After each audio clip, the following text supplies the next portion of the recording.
Good evening, ladies and gentlemen, from coast to coast. This is Walter Hartley speaking with a special bulletin from the WINRAD Broadcasting Service. The war in the Middle East has entered its 15th day, its third week.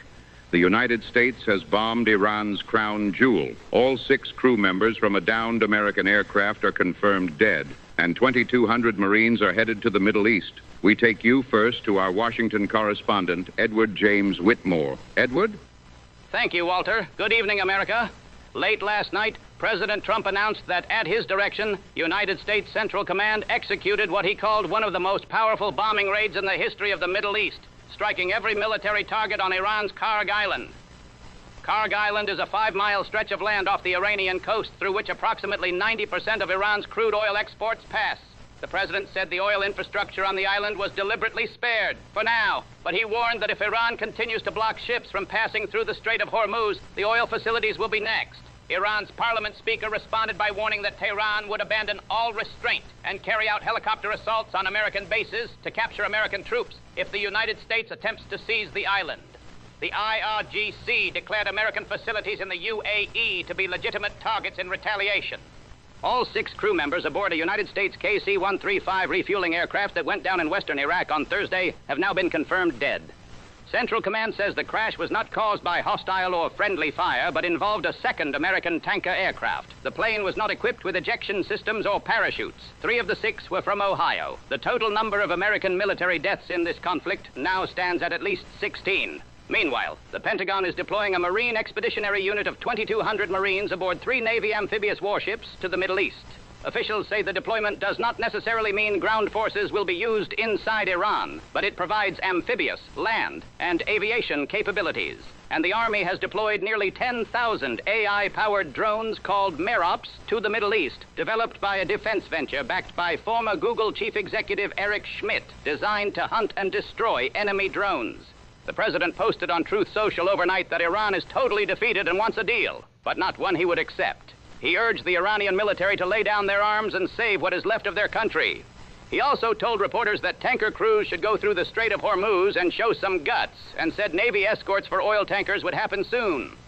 The State Department has offered a $10 million reward for information on the whereabouts of Supreme Leader Mojtaba Khamenei and other top Iranian officials. Defense Secretary Hegseth said he believes Khamenei is wounded and likely disfigured, calling him desperate and scared, and saying he's hiding underground like rats.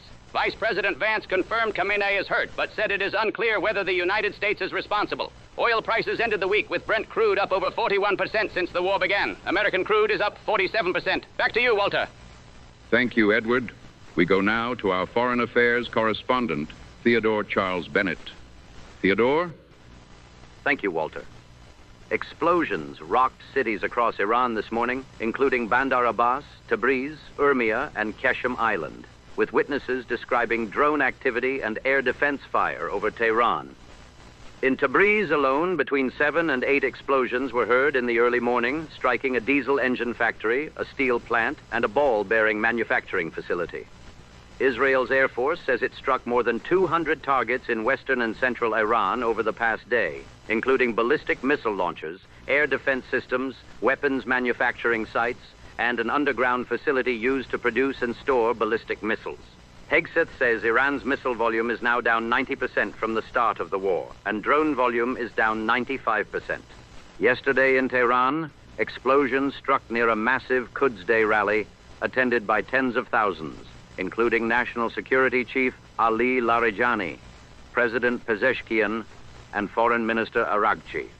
At least one woman was killed. Iranian state media blamed the United States and Israel hours after the Israeli military had issued warnings in Farsi that it would strike the area.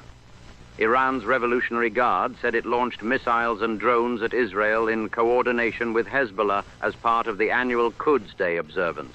Missiles hit near Tel Aviv, injuring 2 people and damaging buildings in northern Israel. Theodore, what is the situation in Lebanon and across the Gulf? Walter, Lebanon is approaching catastrophe. Israeli attacks have now killed 773 people and displaced more than 830,000. An Israeli airstrike struck a healthcare center in the southern village of Burj Kalawiya, killing 12 medical workers, including doctors, nurses, and paramedics. Hours earlier, paramedics were killed in a separate strike in Al-Sawana. Israeli shells also struck the headquarters of a Nepalese peacekeeping battalion serving with the United Nations in southern Lebanon. Israel dropped leaflets over Beirut telling the Lebanese people to disarm Hezbollah with a QR code that the Lebanese army warned citizens not to scan due to security risks and possible phone hacking. Hezbollah's leader, Naim Qassem, said his group is prepared for a long confrontation. Across the Gulf, Iran continues its attacks. Iran is considering allowing a limited number of oil tankers through the Strait of Hormuz on the condition that the oil cargo is traded in Chinese yuan rather than American dollars, a senior Iranian official told CNN. At least 16 vessels have been attacked in and around the strait since the war began. 2 people were killed in Oman when a drone was intercepted over Sohar province. Multiple explosions were reported across Saudi Arabia, Bahrain, Kuwait, and the UAE this morning. Iran's health ministry now reports at least 1,444 people killed and more than 18,500 injured across the country since February the 28th. Iran's internet blackout has now exceeded 13 consecutive days, and Iran's judiciary has warned that anyone accused of cooperating with the enemy during wartime could face the death penalty. Back to you, Walter. Thank you, Theodore. Thank you, Edward. Ladies and gentlemen, 15 days, 3 weeks begun. The United States has bombed Iran's most vital island. 2,200 Marines are on their way. 10,000 AI drones are hunting over the battlefield. 16 American service members are dead. 1,444 Iranian civilians are dead. 773 are dead in Lebanon. 12 medical workers killed in a single Israeli strike on a clinic. Oil up more than 40%. Iran is considering trading its oil in Chinese currency. And the President of the United States tells tanker crews to show some guts. We shall continue to bring you developments as they occur. This has been a special bulletin from the WINRAD Broadcasting Service. I am Walter Hartley. Stay close to your radio. And now, from the home front. Hello, ladies. This is Dorothy Wilson. It is Saturday, and I know many of you are tired. It has been a long 2 weeks. The news does not stop, and neither do you. So tonight I just want to sit with you for a moment.